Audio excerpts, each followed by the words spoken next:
Last time on Zodiac Academy The Awakening, Tori got bullied in various settings and proves she is stronger than the boys, but continues to never fight back. Being dangled over spikes is just annoying. The girls went out to a pub where Darcy had a pointless confrontation with Professor Orion and then made sure to shun poor Geraldine, who is just doing her best. The girls agreed to meet Falling Star in an alley behind the pub that went about as well as you'd expect. They got chased by a shadow monster. They escaped the shadow monster right into the hot boys and soon forgot their troubles with some sexy dancing. Because the girls were total jerks and abandoned Geraldine on multiple occasions, she was attacked by a monster instead. Alright, I took a little bit of a break. Not enough, but I just want to get back to getting through this so I can do other things with my day. Sorry the lighting is very yellow. The sky outside is the weather is doing weird shit today. And it wants to storm or rain or snow or something. It's very Wisconsin. But we cannot be bothered about that when we have Darcy's point of view to read, and we may be approaching something similar to a plot, although the girls are more interested in the hot boys than they are in the fact that someone they know is being carted off to the hospital, to the fairy hospital, whatever. Sorrows, prayers. So Darcy wakes up hungover in her own bed, and there's no guys in there with her, so at least there's that. We just skip over the rest of the evening where they could have had more conversations or thoughts about things, but, you know, unimportant. I can also see that being a thing that would happen when you are writing, when each of you is writing every other chapter with a different character, is that scenes that feel like they could continue in the next chapter don't, because the next person has taken them over and they want to start when their character wakes up versus continuing in the scene that someone else had been writing. Like, I think the girls could have gotten to their dorm and had more conversations about what just happened. She thinks about dancing with hot boys last night before she thinks about Geraldine. Once again, we have the same problem I haven't pointed out in a while, but all of these chapter beginnings are the same, and there are literally like white sparkle things over words, completely obscuring whole words. I have to figure out what that word is by context. Cool design choices in your book should always come second to the readability. She's suspicious of Orion, even though they overheard the paramedic conveniently saying, the fairy paramedic, conveniently saying that Orion saved Geraldine. She's still like, Orion is up to some shit. Especially when you guys were just chased by a shadow monster. But you're like, no, it must be the teacher, not the shadow monster that had previously been chasing us. Question for you. When you hear the word thong, what do you think of? I'll give you a second. Okay. Yeah, I think of the underwear. Is that what you think of? Because she's referring to flip-flops, I believe. I've heard them called thongs sometimes. Is that a British thing as well? It took me aback for a minute. Because she just showered too, so like she's getting dressed and she talks about putting on thongs and I'm like, what? But then the next line is about feet, so I'm like, oh, that kind of thong. So now that she's fully dressed, she goes to leave her dorm and Seth is right outside her door, conveniently. And he immediately starts being a creepy perv and putting his hand in her hair and asking her if her cherries have been popped yet. We do have to know, though, that she is indeed not a virgin and her cherry was popped last year by a guy named Austin. So hey, at least we have an example of previous people that she's been with, unlike her sister. But also, like, why do we care? I mean, I guess I'm glad that we have a main character who is not a hyper-innocent virgin, because that is a trope that you see in a lot of these books. So it's a little bit refreshing. Do people in real life bite their lower lip when they're attracted to someone? Because it's always happening in books and movies. And I've never done that. And like, I am asexual, but I'm not a romantic, and I do experience aesthetic attraction, a lot of it. Like, I think people are very pretty, and I like to look at them. But I've never bitten my lip, so maybe that's a allosexual thing? Is that something you've ever done? When you see somebody hot, have you ever bitten your lip about it? Seth seems to have decided they're a couple because after being incredibly creepy and getting in her space a lot, He throws his arm around her and he's like, come on, let's go to breakfast. He keeps saying the words mouth hump, and I hate it. Like, he said it once, and I was like, that's stupid, but I just kept reading. But he keeps saying it. So she says his name, and he claims that she's mouth humping his name. And I'm like, whatever, that's gross. But then he keeps saying it, and when she says Orion's name, he says, stop mouth humping other guys' names. And I'm like, please, stop. You're making me want to light this book on fire. I think we're supposed to be having banter, but it's really cringe. So I don't know what's going on here, because all of a sudden he's apologizing, and he's being like, I'm sorry I hazed you that first night, and then covering you in mud and leaving you in the woods and whatever. And she's like, I don't accept your apology, which good for her. But like, is this a genuine, like, I don't know. I can't tell by the tone. Is this a genuine apology? And we're supposed to just believe that because they danced together, he's nice now? Like, there was no movement towards this. There was no, he started out one way and slowly got towards being another way because of factors, because of interactions. He just suddenly seems sorry now, and I don't know if he's just lying to fuck with her, or if we're supposed to believe that he actually is. Because why would we believe that? Nothing in this book has given us any evidence that he is coming to gradually appreciate her. Was her sexy dancing last night so good that he's now like, this is fine? I feel like a lot of the satisfaction in a bully romance comes from the slow turning of the guy's opinion. From being, I hate this girl, I want to do horrible things to her, to, damn it, I like this girl and I want to do horrible things to people who are mean to her. Like, I think that is the draw, but this is not that, so I'm waiting to find out if he's just fucking with her. She's not taking his apology, again, good for her, but she feels super guilty about it. And I'm like, girl, he's been nothing but horrible to you. Handsy, mean, manipulative, physically abusive to you. And now he's like, one apology and you should forgive me. Like, don't feel bad about saying no. You do not owe him forgiveness. We have another typo. Same typo as I've seen multiple times in this book. We have I'd, which is supposed to be I''D, but instead there's that weird little arrow symbol. So somebody suggested that this might be some type of transfer issue. So say one of them was writing in a different platform like Scrivener, and then they transferred it over to, say, Word. I don't know, I don't have Scrivener, but occasionally some symbols can be changed, and nobody caught it in editing, presumably. Probably because the documents were edited before they were all compiled, would be my guess. But a lesson we can take from this, if that's what happened, is to be careful when you're transferring your book from one platform to another, I guess. She tells him no, and she says, the hurt of my past, suddenly too close for me to breathe. What hurt is she referring to in this situation? Like, they were passed around to a lot of foster homes, there was a fire in one of their foster homes. Why does any of that pertain to the situation with this guy? Unless we're talking about, we found out just a smidge of information about the guy who she lost her virginity to, who dumped her as soon as he was finished having sex with her, because I guess all he wanted was her virginity, because he's a cliche.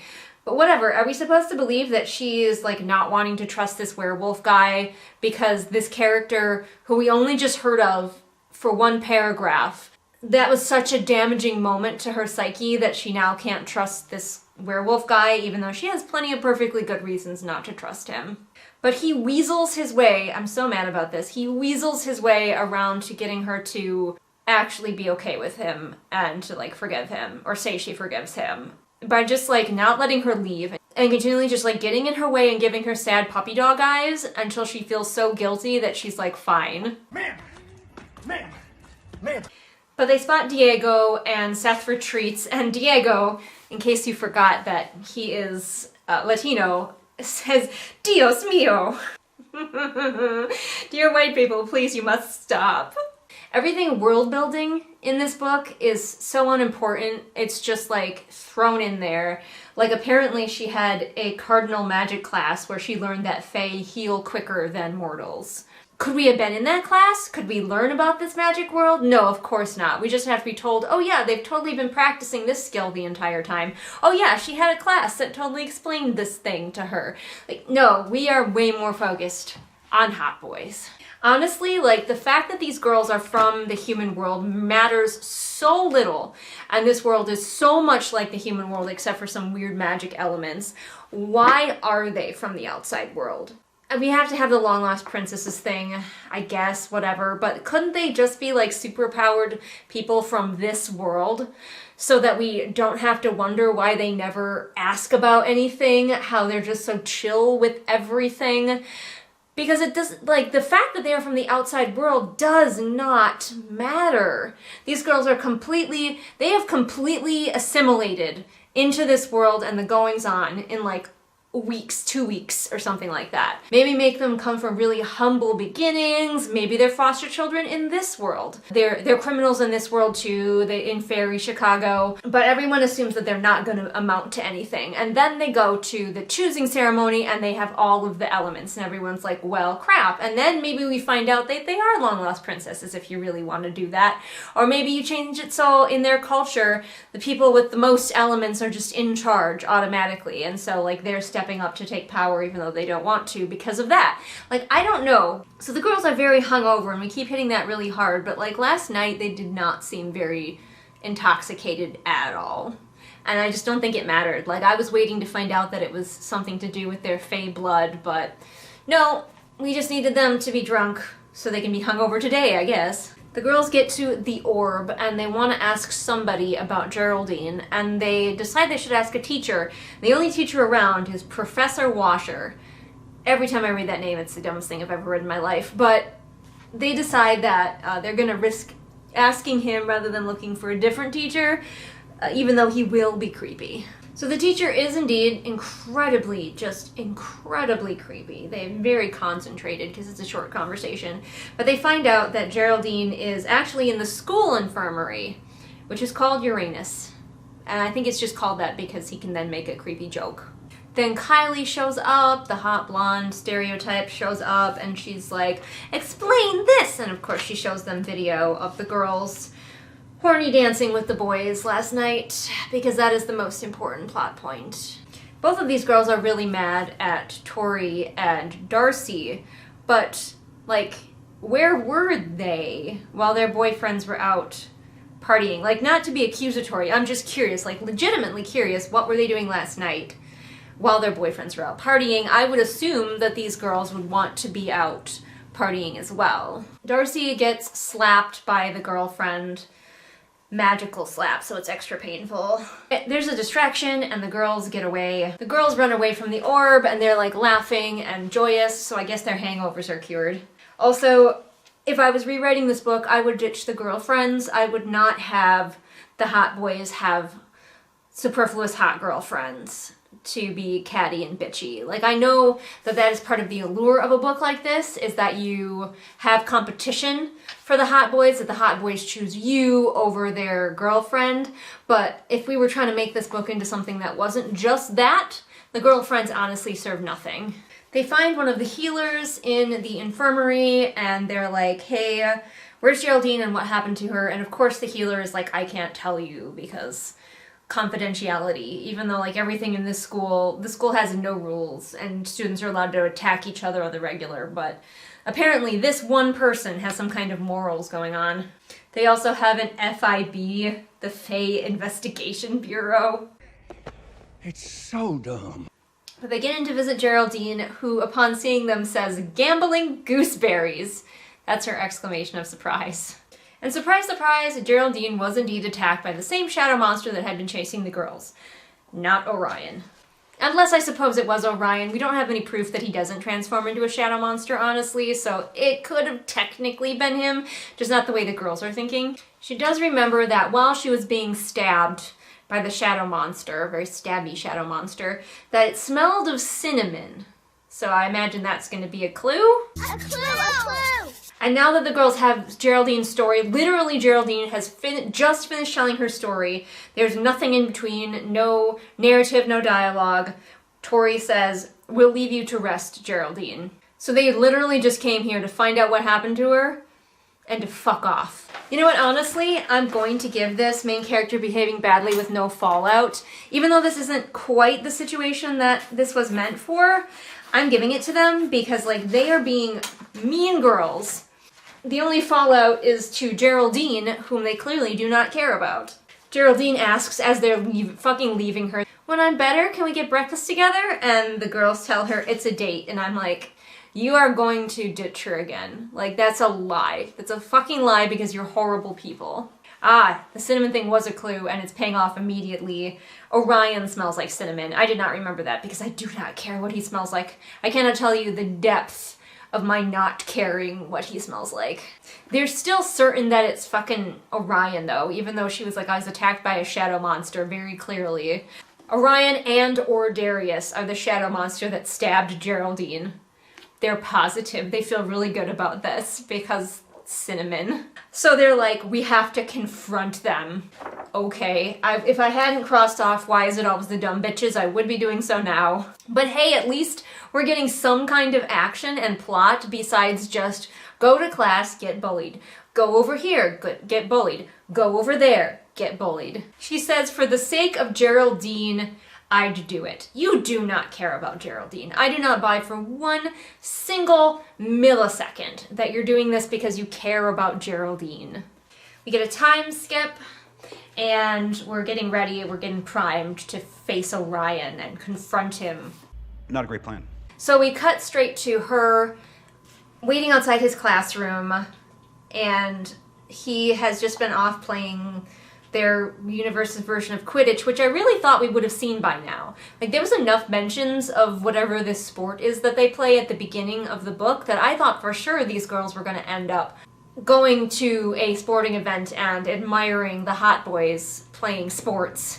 But they have not. I imagine that's going to be in future books, but I'm surprised that it wasn't in this one. But Darcy has suddenly become the brave one, which she becomes brave periodically whenever she's needed to, and so she's just very determined that she's going to stand up to this teacher and demand answers. None of this matters. They're just going back and forth, and of course she's trying to be subtle. He's not admitting to anything, but he leans back and his shirt rides up because everybody's wearing shirts that are 2 sizes too small, and she sees like his treasure trail going down his stomach. And I just needed to point out that that's a thing that I was made to read. He doesn't miss a moment to slut-shame her for dancing with Seth the other night, though. It is 100% totally appropriate for your teacher to ask you for information about your sex life. Completely normal, a thing that teachers do. Of course he's jealous, though. So she decides to just go straight for it, and she ticks off the list of clues that she has, evidence that she has, that he is the one behind the attacks, or at least Geraldine's attack. And all of it is so pathetically thin that I'm like, how did anybody ever think that this was like hard evidence to confront someone with? But of course she ends with the cinnamon thing, and I know that this is just here, so he can be like, oh, she knows what I smell like. She paid attention. He rightfully points out that she has no actual evidence, which I think is supposed to be all sinister and incriminating, but he's right. Nymphs, those are the things that are attacking them. I can never remember, because nymphs don't sound very dangerous. But apparently the shadow that made chain clinking noises and stabs people is believed to have been a nymph. And I'm like, if you're gonna have something that seems so distinctly different from anything I would ever consider being a nymph, like when I hear the word nymph, I absolutely do not think shadowy creature that stabs people. I would just make up my own creature. Like, I know these authors aren't really interested in being creative with their fantasy world, but just like call it a shadow or something. Like, I don't know, make something up. You don't have to be super creative about it. Just give it a weird kooky name. Go to fantasynamecreator.com and re-roll a couple of times until you get something that sounds cool. Apparently, he was so heroic, though, Orion was, saving Geraldine, that he's getting a fucking medal for it. Okay. he uses the fact that he's being awarded a medal as proof that he did not do the crime, and I'm like, well, now that's not really great evidence either. Like, neither of you have any evidence, and you just sound like a couple of idiots accusing each other of things. She's not fooled, though. She's like, no, I don't believe you. You are definitely evil and up to murder because I overheard you saying vague things that one time. She turns to leave. He uses vampire speed to zip into her way, and she's like, don't bite me. I only just regained the power that you, like, drained from me the other night. And he's like, you got your power back? And I'm like, I was given to understand that people like Darcy automatically regenerate their power. Like, you, a vampire, have to steal it from other people. But she creates her own power that you then steal. So why are you surprised that she got it back? Like, the lore, the magic, it just doesn't make any sense. Like, we're not given enough detail of anything to ever be able to understand how any of this works.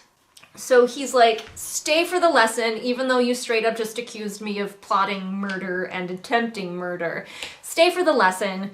And she just is like, fine, answer me one question. Do you want me and my sister dead? And he says no. And presumably she stays for the lesson because that's where the chapter ends. So, like, I'm glad we're making such good progress here and not just ending up in exactly the same spot we were like 2 chapters ago. But we are making good progress through the book, which I know cannot possibly have any sort of satisfactory ending because nothing in this book flows like a book, like a story. It's just a series of events. And I know what you're saying, Julian, a story is a series of events, you goof. And yeah, it is, but they come in a certain order, and they rise, and they fall, and they move, and they flow. This is not that. It's like a little kid telling a story, and then this happened, and then this happened, and then this happened, and then there was an explosion. Anyway, I'm gonna go do something else, anything else, and I will see you again for the next chapter. You know what time it is. It's time for shameless self-promotion. Today we're taking a slightly different angle. You see, as of posting this video, it's Pride Month. Hooray!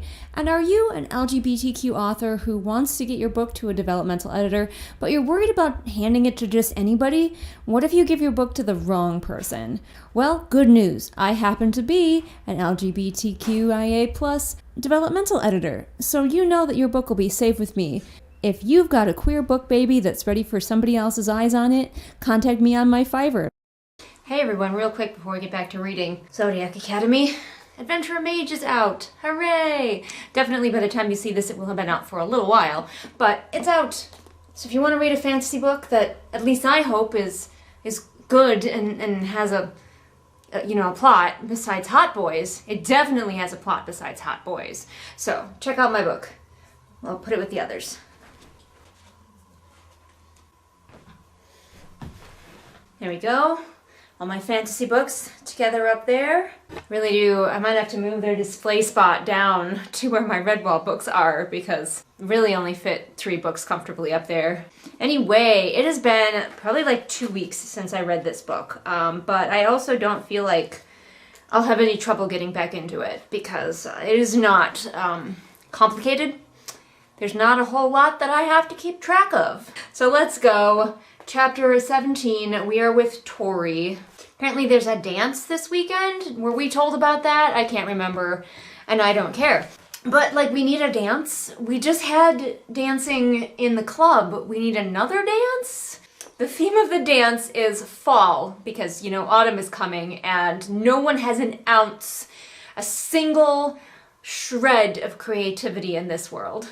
It's not even like, the theme isn't even like solstice or, you know, changing the circles of the seasons or anything like that. It's just fall. Not even autumn. Fall. Oh no, you silly girl. That has never worked. So first of all, once again, she shades the people who are on her side, calling them weirdly obsessed. They're not that weirdly obsessed. You are supposed to be their queens. So I don't think that's that weird, and they are trying to help you, you obnoxious bitch. But anyway, she also says that The presence of the teachers and the general desire to have fun would mean that Darcy and I could enjoy it too. And it's like, the teachers don't care. They stand by and watch. If you're being chewed on by a vampire, half of them have already extracted your magic, claimed you as their property, and sucked out your emotions. So I don't know why you think the teachers are going to help you have fun at this party. Yes, the teachers of this school, famously helpful. I forgot how hard it is to read these opening pages of every chapter. It's so obnoxious.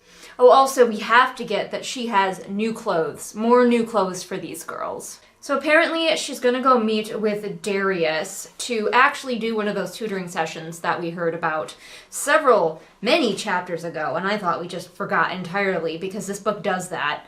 But apparently Darius skipped the last one, which we didn't see. And now we're just gonna go to the next one.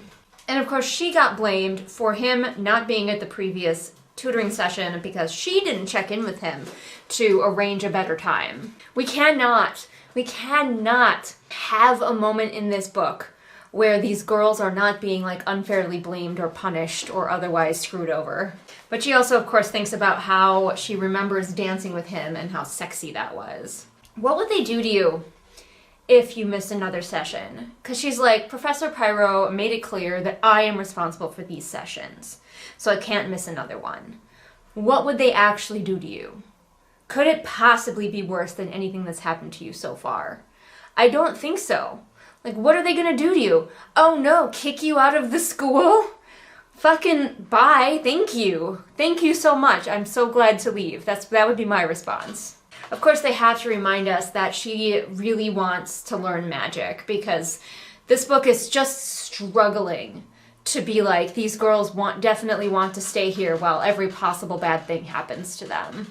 Of course, we have to know what she's wearing. That's super important. And she just conveniently happened to have gone for a run before this. So she's wearing tight-fitting red yoga pants and a sports bra. She says that she never worries about her own fire hurting her. I wasn't afraid of my own power hurting me, no matter what form it took. It was such an intrinsic part of me that I didn't believe it could. Okay, fucking prove that. Why? This book has never told us once, what it feels like to have this power. They just have it. It spontaneously occurs when they need it. But, show us how you are certain that your power will never hurt you, instead of just being like, I felt certain it wouldn't. Oh, okay. Ask and you shall receive. This is what we get. So, of course, Darius isn't there, so she just starts to kind of practice on her own, and she makes a fire, and she says, I felt in control. So descriptive, thank you. I love that. But oh no, someone who likes her has come over, and it's one of the members of ASS.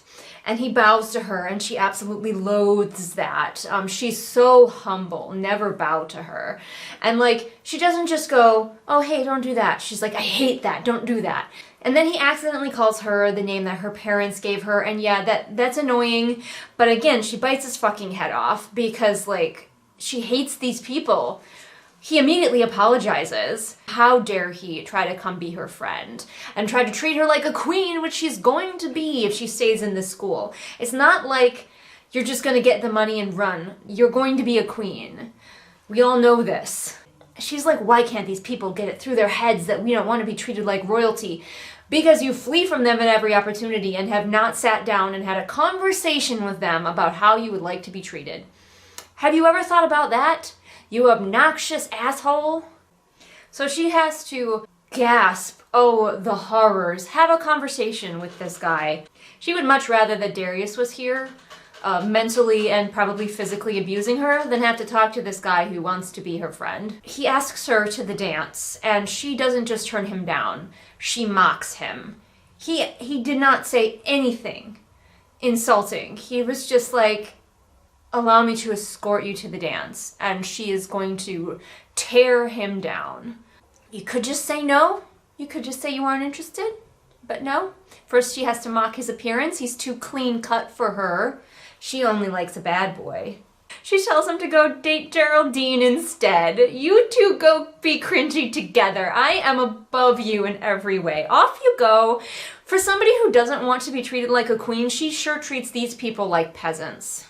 And he doesn't take it badly. Even though she was condescending as fuck to him, he is like, okay, he takes her no as a no and goes about his business. Like, what is wrong with these girls? I'm already so over this chapter. Luckily, it seems short. So Darius never shows up, and she decides that since she's in charge of these get-togethers, she's not going to try to message him, which is what I would do first. She's going to march over and find him and give him a piece of her mind. That is step one for her. You know, messaging him would leave a nice paper trail so you could show Professor Pyro that you tried. This is the angriest I think we've ever seen Tori get, and it's because she was stood up for a lesson, not because anybody here has been actively torturing her and her sister. She's fuming, she's furious as she's marching up to Darius's room to confront him. So she goes to Darius's room and knocks, and he says it's open, so she goes in, and we find out a little bit about how he decorates his space. Because as we've talked about before, the way that a character decorates or keeps their environment can tell us a lot about the character. So let's see what we can learn about Darius. Everything that possibly could be was made of gold, and it didn't look fake either. Bedposts, coffee table, bedside cabinets, and wardrobe doors were heavily gilt. There was an alarm clock, picture frames, coasters, even a small trash can, all of which seemed to be solid gold. At the foot of his bed, a chest stood with the top open to reveal the fact that it was half full of gold coins and gemstones as big as goddamn eggs. So, I think I remember it mentioned in one of the blurbs that somebody here is a dragon shifter, and I heavily suspect that it's gonna be Darius. And of course he's lounging around in his room with his shirt off and a pair of sexy jeans on, because that's what guys wear around their own homes. Probably because their shirts are so tight. I mean, I understand. They're being made to wear shirts that are like 2 sizes too small all the time. I guess if that was my only option, I'd take it off too. Glaring at me like I'd just grown a second head. I've heard of like staring at someone like they'd just grown a second head because usually that's surprising. But he's glaring at her, which means that if she had grown a second head, he would just be pissed off. Oh my gosh, this is so stupid. I'm sorry, it's dumb. Like, there are some of the weird culture things that I think are kind of okay, like the werewolves maybe being a little bit touchy-feely. But we learned that he regenerates his power from gold. So he lays around on gold all day, regenerating his power. It's so dumb. It's so dumb, it's brilliant. No! It's just dumb. She's really going in hard on the fact that she thinks he's a pirate. Dragon never entered her mind, even though she has met several people who are in fact flying unicorns. She sees all this treasure and is like, oh, are you a pirate, Faye? Are you part pirate? Darius calls himself an apex predator, and it's just like, just when you thought the cringe couldn't get any higher, it does. I'm sure this is sexy to somebody, but to me it just reads, I'm an alpha wolf. I'm an apex predator. Like, get over yourself, Chad. This is supposed to be like a heated moment. They're both really angry and like going back and forth at each other, and it's all sexy and growly, and I'm just like, this guy is obnoxious. Please leave. Oh, he's doing the thing. He's doing the thing where the guy like backs her up against the wall and puts an arm on either side of her head. He's doing the thing. Again, somebody somewhere is finding this super hot. No offense, allosexuals, but you're kind of easy. Just write a few things like this and you're just like, whoo! Some of you. I know not all of you. But like, books like this would not be so successful if you weren't so easy. All a guy has to do is call himself an apex predator, be super muscly, and pin the girl up against a wall. If there's a dagger involved, I'm pretty sure that a lot of people start like nose bleeding like an anime character. She is super turned on, of course, because he's the bad boy type that she likes. So she is very into his like dominant display. And so somewhere in all of this sexiness, she asks him like, what order are you? What kind of creature can you turn into? And his response is to drop trow, because everybody knows that these people can't transform unless they're naked. That's been a plot point. That's the lore. We gotta get Nikki. This is unintentionally hilarious. This, like, imagining this, I am laughing. He Naked Darius goes to his window and yeets himself out. And for a few seconds, he's just a naked falling man. Like, I'm wondering what his classmates think. If they're just used to looking out of their dorm windows and seeing him nude falling, you know, before he transforms. It's just like, oh, there's naked Darius again. His peen flapping in the breeze. But of course he transforms into a dragon, and since we're not given a whole lot of description of the dragon, we'll talk about that in a second, I choose to imagine him as Chubby Dragon from the Dungeons & Dragons movie. Because, like, I choose to believe that when he's in human form, he's very svelte, and when he's in dragon form, he's an adorable little round boy. But let's talk about dragons real quick, because it is something that we fantasy authors often have to deal with. And it can be a really difficult line to walk, because when you're writing a book with dragons in it, your reader very likely already kind of knows what a dragon looks like. So how much do you describe and how much do you not describe? It's a tough tightrope, because you do want to have some description of your dragon. Every single dragon in every single story looks at least slightly different from other dragons your reader may have read about. So what makes your dragon unique? And you probably want to throw in a few descriptions that maybe seem obvious but are going to reassure your reader what kind of dragon they're looking at. Such as, what type of wings does it have? Does it have 4 legs, or are its wings more like a wyvern, like front legs? How many horns? What color are its scales? You know, how big is it? Because dragons in fiction can vary widely in size. So things to think about when you do have a dragon. Like, we don't actually know how big this dragon is. She just calls it an enormous beast. And presumably it wouldn't fit in his bedroom, or he would have just transformed there. When you do have a dragon in your fantasy book, you are still going to want to throw in some descriptions, even though it might be tempting not to, because you're going to be like, well, everybody knows what a dragon looks like, right? But what makes your dragons different? Remember to throw in some details and also reassure your reader with small details that, yes, this is the type of dragon that they're used to seeing. She thinks about how, as she watches him in his majestic dragon form, which I am still picturing as Chubby Dragon for the record, she thinks about how he's right to be so mean, because, like, really, he's so majestic. He was made to rule. He could never be tamed. I'm just gagging. And we're also being just told things. Like, she's looking at this dragon and just sort of making up things about him, to be honest with you, that I'm sure are going to be true. Because as she's looking at him, she's like, he was power and heat and war wrapped into a single being. He'd fight to the death to maintain what was his. You don't know that. He could be a pansy. But she decides that what she really wants from him is his respect. She wants the respect of this man who has been nothing but a jackass to her, which, again, pretty harmful message if you decide, well, but he can turn into a cool dragon, though. But that's it for that chapter. I'm gonna go eat some lunch or dinner or lupper. It's kind of in between. I didn't really eat lunch, so late lunch. And I'll catch you again for the next chapter. But by the way, there's a dragon on my shirt. It's a book dragon. Infinitely cooler than whatever Darius the dragon looks like. Anyway, see you later. All right, we're back. It is a different day, and we are we're making good progress. I feel like the plot is not making any progress, but we making progress. We are back with Darcy. It's chapter 18. Boy, these classes are not moving at a very good pace either. Like, we have passage of time, like, these girls are going to the various classes and finding out that they're not werewolves and such, but, like, it seems like a long time is passing between classes that you'd think would be pretty key. So now they're going to go find out if they are sirens, which, spoiler alert, they're not gonna be. Hello. Oh my goodness, my hair is doing that thing that it always does, where it poofs on one side and lays flat on the other side. Because I took a shower this morning, and you know what, I don't care. If I was Darcy or Tori, though, it would be like, my hair, my precious, precious hair, the one thing about me that matters. Why have a personality when you can have long, beautiful hair? But yes, the girls are going to Siren class, which is by the edge of the lake, and like this campus must be just ginormous, because they have fucking mountains, a lake, towers, an observatory.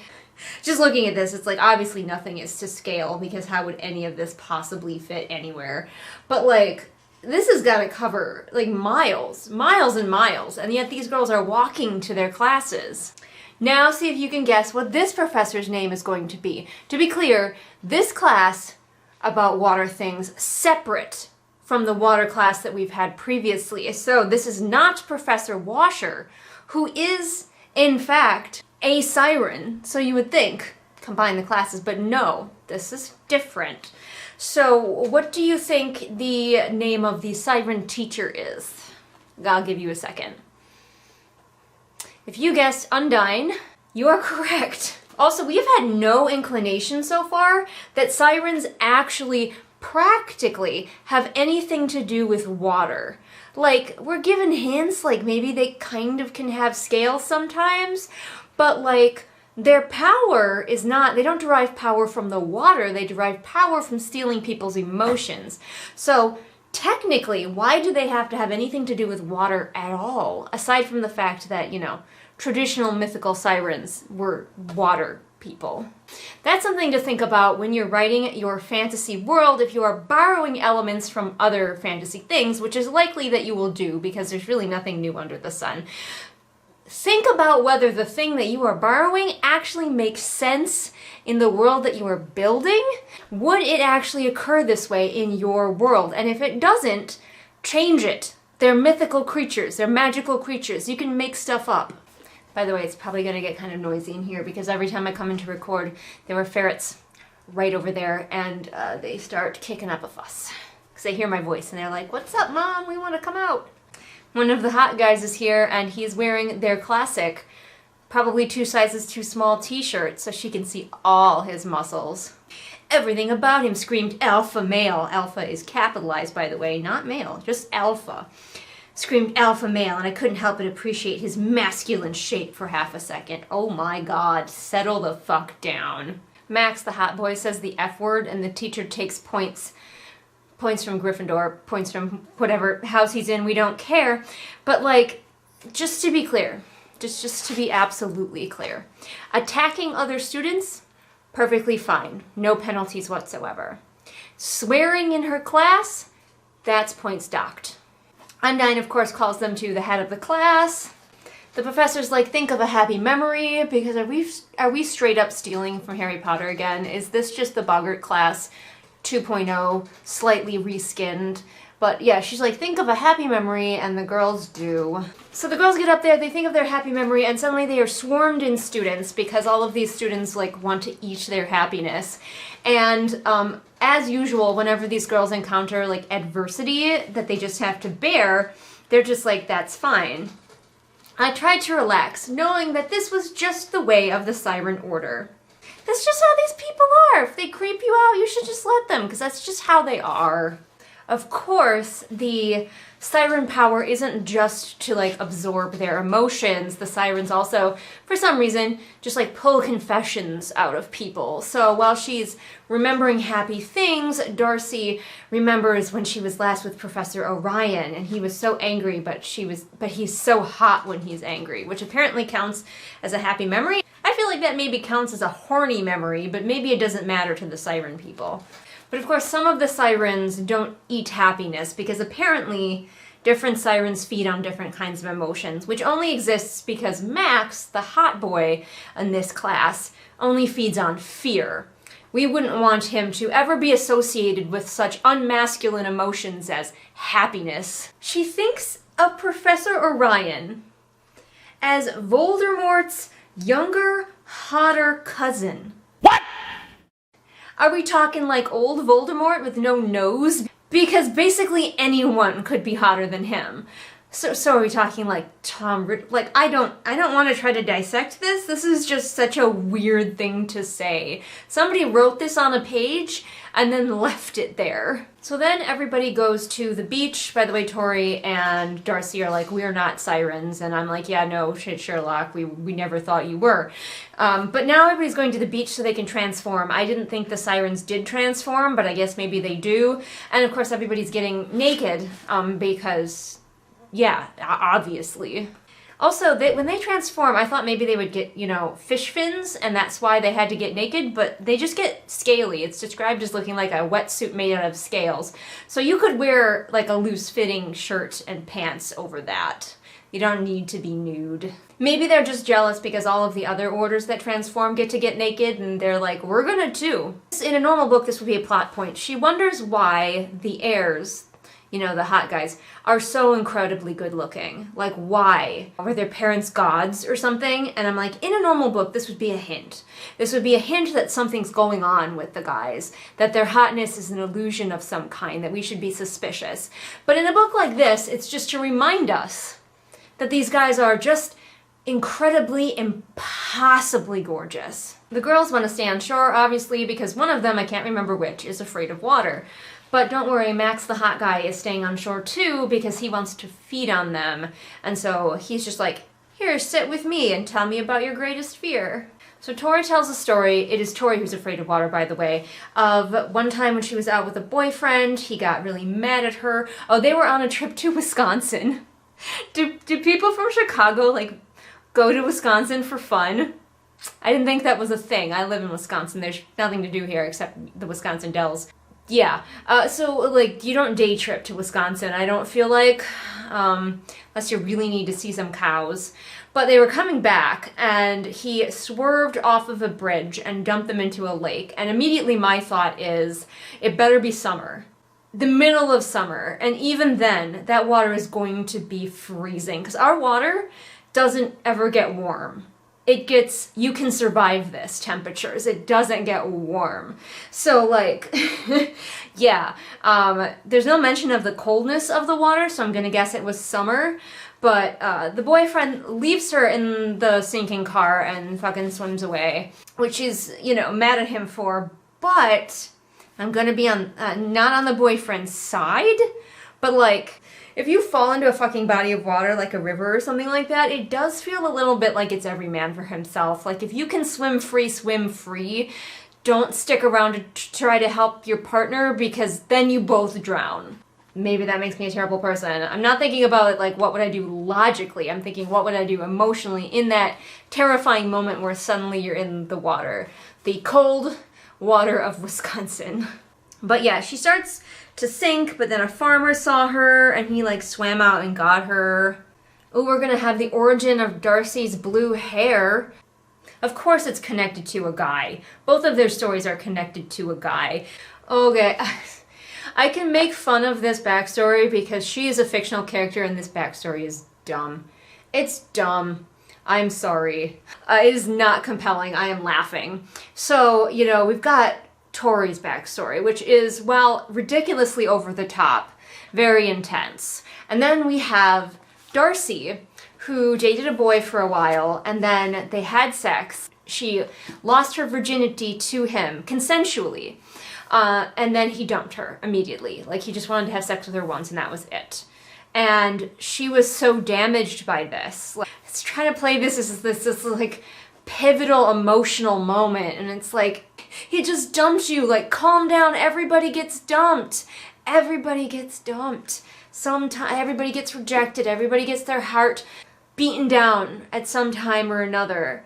And this is the thing, she talks about all of the foster families that kept passing them on before she talked about this boy. This boy dumping her was the thing that made her go, ugh. You know, external pain is so visible, like she bumps her knee and she gets a cut and she's like, external pain is so visible, but internal pain, if only there was some way to show our internal pain. And so, because a boy dumped her, she dyed her hair blue, and it has been blue ever since. Tori, who almost died in a fucking river, would have all the reason to, like, wear some kind of physical representation of this memory. But one boy dumps her after the first time having sex, and this girl dyes her hair blue for the rest of her life. Like, calm down. I'm sorry, it is so dumb. So now that they've told these equally heart-wrenching and meaningful backstories, Max is done and he swims away. We get a little time skip. Let's see what the girls are up to after that. She's feeling magically drained. I was starting to think that maybe these girls couldn't really be magically drained. Because, like, every time they get drained by a vampire, they always sort of feel fine. They always seem to feel fine. Other people seem to have side effects of it, but the girls always seem to feel fine. So I was like, okay, well, maybe we're hinting that these girls they have so much power that it cannot be drained. But here it says, I was still feeling magically drained by the time Tori and I arrived at lunch. So I guess maybe they can't. I don't know. It's just ridiculous. We just cannot miss a moment to shit on Geraldine, can we? They see Diego and Sophia in the corner of the lunch area, and they're like silently glad that Geraldine isn't also here. So Seth, the werewolf boy, comes over. I think he was fancying Darcy, and Darcy is who we're with, right? Yes, I cannot keep track of these girls. He comes over, and everyone's like, cold shoulder, but he like slips something into her pocket and whispers for her to read it later. Darius is breaking up with Marguerite, who I'm assuming was his like bimbo girlfriend. Don't care, but it's probably so he can get with Tori, whichever of the girls likes him. Here's another weird line from these two authors. Masters of weird lines. My tongue thickened as the tension in the room weighed down on me.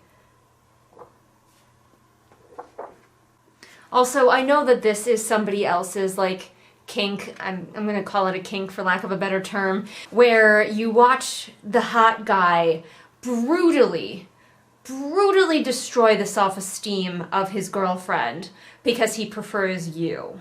You would think, I don't know which girl he likes, I think it's Tori, but if it was Darcy, I would think that she would be pretty upset because like her backstory, her tragic backstory is being rejected. And so seeing this girl being not only rejected, but shamed, because of course he has to shame her in front of everyone, loudly shaming her in front of everyone in this cafeteria. You'd think that that would bother Darcy, but instead, we're supposed to probably be like, yeah, he would pick me over that other hot girl, and not only would he pick me, but he would destroy her self-esteem. And she deserves it, because she's a bimbo. They throw polyamory under the bus. That's kind of obnoxious. Now that this girl has been roundly shamed and belittled in front of everyone, even though she did get a few licks in, so at least there's that, the boys left. They left. The jilted girl and her friends set their sights on our main characters, who say, bitches incoming.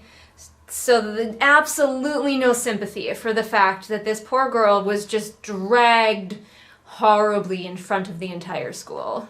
Somehow, there's a brief struggle where the mean girls, I know, mean girls, which ones? Our main characters? No, the other mean girls.